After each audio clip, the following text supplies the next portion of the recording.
Hi everyone, I welcome to all of you in my YouTube channel JRF वाले. So this is my 9th lecture video in my PYQ series. So ये मेरा नवा video है मेरी इस PYQ की series में और आज भी मैंने कुछ बहुत ही इंटरेस्टिंग क्वेश्चंस को लिया है और ये जो क्वेश्चंस आज मैंने लिए हैं ये अभी रिसेंटली दिसंबर 2024 की साइकिल में आए हुए थे जो कि नेक्ट के एग्ज़ाम में पूछे गए थे पेपर 1 में।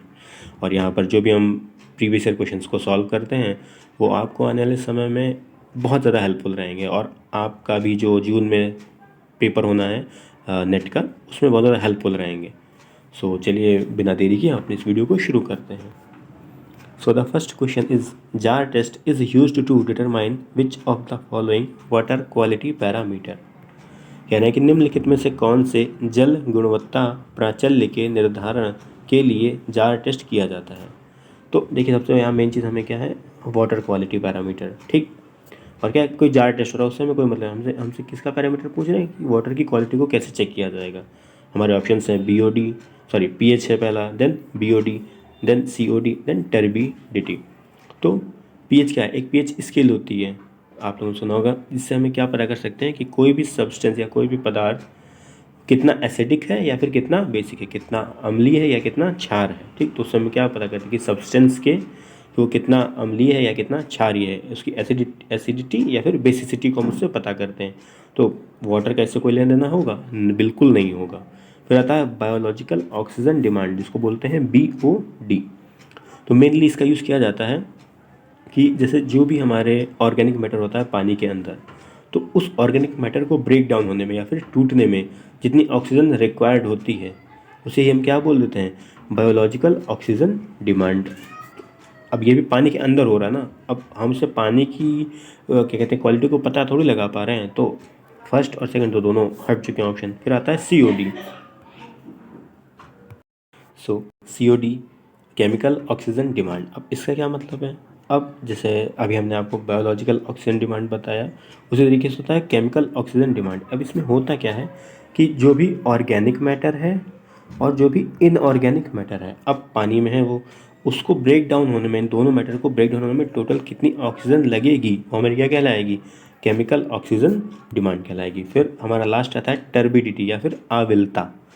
इसका मेनली यूज़ होता है कि कोई भी पानी कितना शुद्ध है या कितना साफ़ है।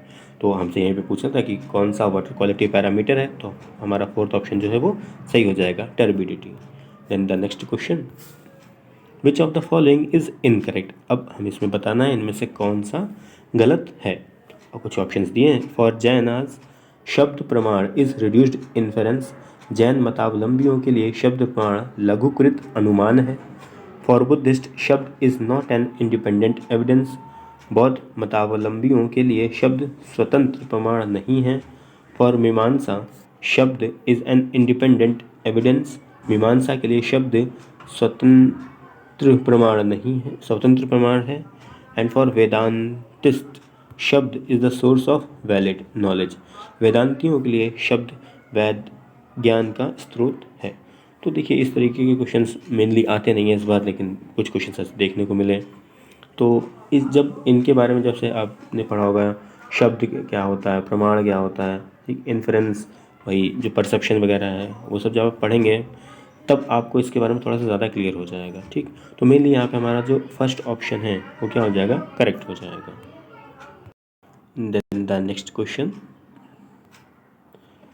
श्रीधन्य Cuttack university gain its prestigious position during whose lifetime.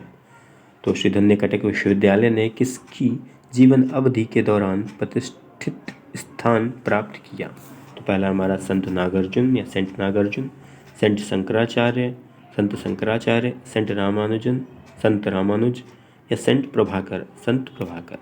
तो ये जो हमारी श्रीधन्य कटक यूनिवर्सिटी है ये मेनली जो संत नागार्जुन हैं उनके जीवन काल के आसपास इस एक प्रेस्टिजियस पोजीशन पर ये थी उनके ही लाइफ टाइम में।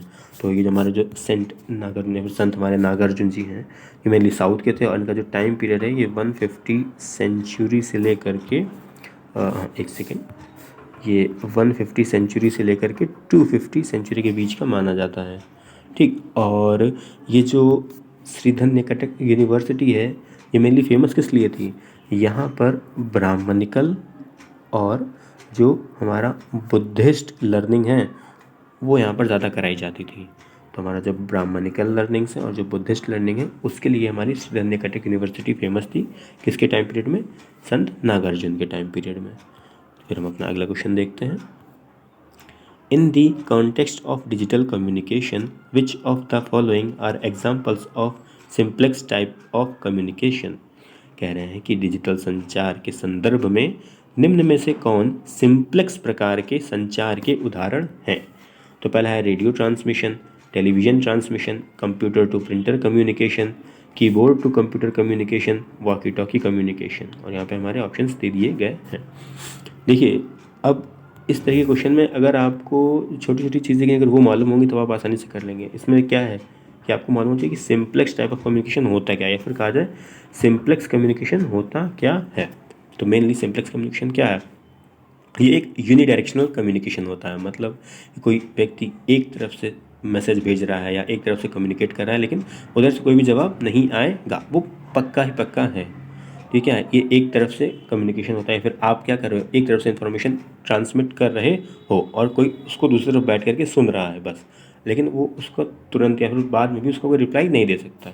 तो सिंप्लेक्स टाइप ऑफ कम्युनिकेशन अगर आप समझ गए हैं तो आप आसानी से इसमें बता सकते हैं कि कौन कौन से सिंप्लेक्स टाइप ऑफ कम्युनिकेशन में आते हैं। तो जैसे रेडियो, तो रेडियो पे क्या होता है? आप सुन रहे होते ना, आप कोई रिप्लाई थोड़ी कर रहे होते हो। ठीक, तो ए ऑप्शन हमारा सही होगा। फिर टेलीविज़न ट्रांसमिशन, टीवी पे क्या है? आप देख ही तो रहे हो, या फिर आप उसमें कुछ बोल सकते हो भैया ये नहीं है, ऐसा कर दो वैसा करो, ऐसा तो कुछ होता नहीं है। फिर कंप्यूटर टू प्रिंटर कम्युनिकेशन में भी क्या है? सेम यही है कि आप कंप्यूटर से जो आप प्रिंट करना है, ठीक, वो एक ही तरफ से तो है, एक यूनिडायरेक्शनल कम्युनिकेशन है सिंपली कहा जाए। ठीक, फिर है कीबोर्ड टू कंप्यूटर, आप कीबोर्ड से कुछ भी टाइप करते हो तो कंप्यूटर आपको दिखता है ना। अब ऐसा तो नहीं कंप्यूटर कहता नहीं भैया ऐसे नहीं टाइप करना, आपको ऐसे करना, तो ऐसा तो कुछ होता नहीं है। ठीक, तो हमारा ABCD जहाँ पर भी होगा वो सही हो जाएगा। तो हमारा सेकंड ऑप्शन है वो सही हो जाएगा। फिर हमारा लास्ट ऑप्शन बचता है वॉकी टॉकी। अब वॉकी टॉकी पे क्या है? कोई दो लोग, किसी एक के पास वॉकी टॉकी होगा, एक किसी दूसरे व्यक्ति के पास होगा, तो इधर से जो बोल रहा होगा वो उससे एक मैसेज रिसीव हो रहा होगा और उधर से वो रिप्लाई भी करता है। तो ये तो बिल्कुल नहीं होगा सिंप्लेक्स में। तो हमारा जो सेकंड ऑप्शन है ABCD वो सही हो जाएगा। Then the next question, which of the following is not a form of fallacy of erroneous induction. निम्नलिखित में से कौन त्रुटियुक्त आगमन के दोष का रूप नहीं है? तो है आर्गुमेंट फ्रॉम इग्नोरेंस, अनभिज्ञता से युक्ति, कॉम्प्लेक्स क्वेश्चन, जटिल प्रश्न, फॉल्स रीजन, मिथ्या कारण, अनरीजनेबल जनरलाइजेशन, अविचारित सामान्यीकरण, फिर फैलेसी ऑफ सेल्फ रिलायंस, आत्माश्रय दोष। अब ये जो हमारा फैलेसीज का पूरा पोर्शन है उसमें से ही आया है।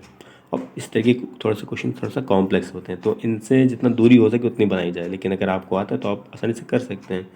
तो मेनली देखा जाए तो हमारा जो कॉम्प्लेक्स क्वेश्चन है, जटिल प्रश्न है, और ये जो हमारी फैलेसी ऑफ सेल्फ रिलायंस है, ये क्या है? ये आगमन दोष, या फिर जो हमारी एक सेकेंड, हाँ, जो हमारी फैलेसी ऑफ एरोनियस इंडक्शन है उसमें ये नहीं आते। तो हमारे कौन से कॉम्प्लेक्स क्वेश्चंस और फैलेसी ऑफ सेल्फ रिलायंस, तो हमारा B और E जहाँ पर होंगे वो सही हो जाएगा। तो हमारा जो सेकंड ऑप्शन है वो सही हो जाएगा। So thanks for watching, thank you everyone. Please like, share, comment and subscribe. और आपको जो भी इस वीडियो में अच्छा लगता है प्लीज़ कमेंट करें। Thank you.